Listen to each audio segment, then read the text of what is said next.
Not preparing enough could leave small towns struggling to keep up. 6 hikers are safe after being trapped in the Bridger Mountains through a snowstorm overnight, with stops planned for Conrad and Valier. Well, the battle over funding for United States Postal Services continues. Also, a major construction project near Helena is impacting area businesses, and a winning lottery ticket has been sold but not claimed in Great Falls. For those heading out to attend that talent show, though, it may be windy conditions. Yeah, hold on to your hats. That's right, Katie. It's going to be a very crowded primary for the governor's seat. So tonight, 6 Republicans, 2 Democrats, and a Libertarian candidate aim to set themselves apart.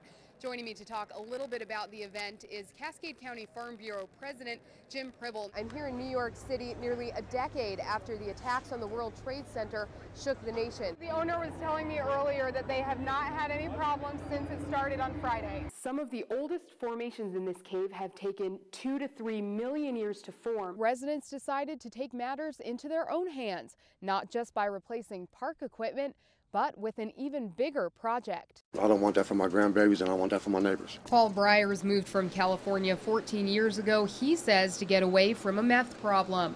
But it seems he hasn't moved far enough. I got 2 grandbabies in the house, and I got a meth lab in our dumpster, not even a half a block away. He was stopped Friday night trying to take out his trash and was told there were substances consistent with the meth lab found in a dumpster behind his house. They said that there's some chemicals in there. Those chemicals are still under investigation, but suspect David Taylor reportedly admitted to police he had purchased pseudoephedrine for the purpose of making meth and said he kept other items like fuel, fertilizer, salt, and plastic tubing in his home for the same reason. Everything you can imagine can come out of a meth lab. Edwards says there's currently not an airborne threat, but says the danger comes if the chemicals were to mix together. A lot of this stuff is everyday household stuff.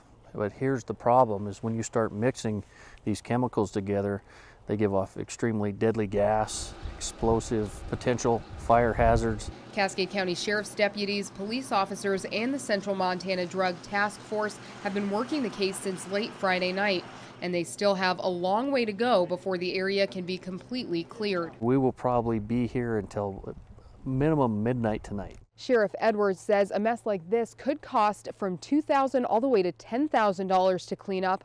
Luckily, the Drug Enforcement Administration is taking on that cost. In Black Eagle, Kay Rossi for Montana's news station. If he was doing this in Rhode Island, we probably wouldn't cover it. Erecting handmade billboards in each of Montana's 56 counties and traveling 3,500 miles across Big Sky Country to do it is no easy task. You're cheap is what I call it. Well, you call it what you want, but Yeah. I've been called that. Yeah. Or you could call it broke.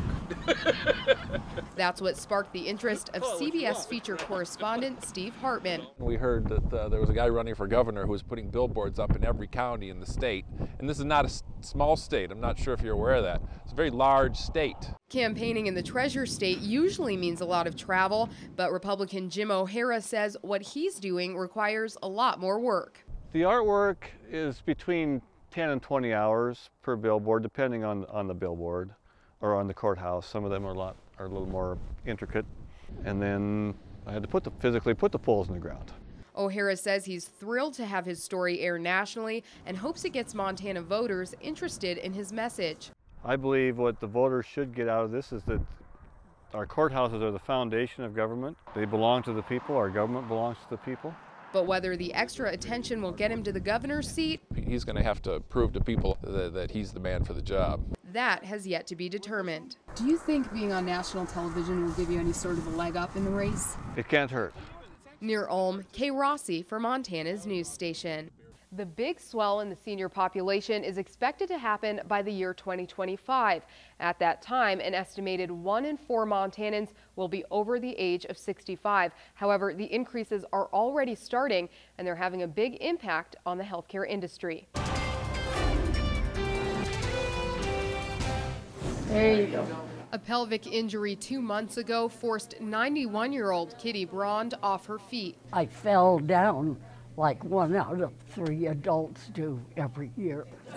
Thanks to help from several healthcare workers at Missouri River Care and Rehabilitation, she's now able to stand again. It was so wonderful to be able to stand up again. State statistics show that Kitty is just one of more than 200,000 seniors, all of whom could need healthcare services, and that number continues to grow. In Montana, 35 people are turning 65 years old every day. Many factors are contributing to the larger population group, including advances in medical technology. We have better treatments for cancer. We have better treatments for diabetes. Missouri River Care has expanded its facility to meet the growing need. In the last 3 years, the rehab center alone has gone from 22 beds to 62 private rooms. The demand of it is so much greater. Skilled nursing homes just aren't for end-of-life population any longer. With the increased need for healthcare services comes a need for more healthcare workers, which was good news for both Marnie Reisenauer and Jessica Hendricks, who recently entered the job market. I've gotten several recruiter calls about positions available across the United States. I get calls probably at least once or twice a day with people calling me saying, hey, I've got travel positions all over the country. Rung says right now the state isn't having a hard time recruiting healthcare workers, but that could change as the rest of the country's aging population also continues to rise. In the future, it could be that we have to be more competitive with the larger areas, and that's always going to be a challenge. For Kitty, adequate healthcare services were crucial to her recovery. We are very, very lucky to have this therapy. I'll continue this series next week with a look at how the state's increasing senior population could affect housing. On special assignment, Rossi for Montana's news station.